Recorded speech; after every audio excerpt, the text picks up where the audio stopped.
bumaba ang crime rate sa bansa. Ayon yan sa Philippine National Police ngayong Burr months. Yan ang ulat ni Ryan Lesigues.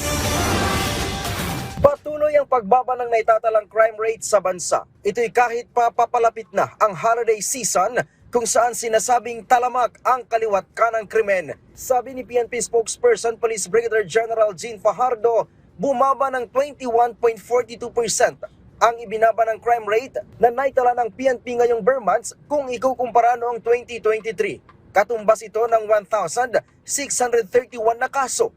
Ang datos ay mula September 1 hanggang November 10 ngayong taon.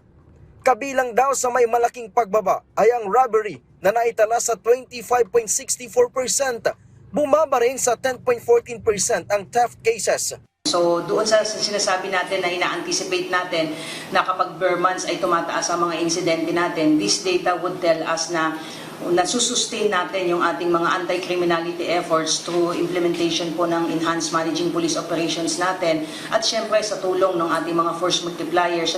Sabi pa ni Fajardo na sa oras na dumami na ang mga tao sa ilang places of convergence tulad ng bus terminals, mall at iba pang pasyalan ay agad nilang itataas ang kanilang alerto. Pinag-iingat din ng PNP ang publiko sa parcel scams. Modus daw ng mga ito na manghingi muna ng bayad bago i-deliver ang mga parcel kahit wala naman talagang darating sa iyo na parcel. So ang ating reminders dyan, kung wala ka namang ine-expect na magpapadala sa iyo ng parcel, ay wag kang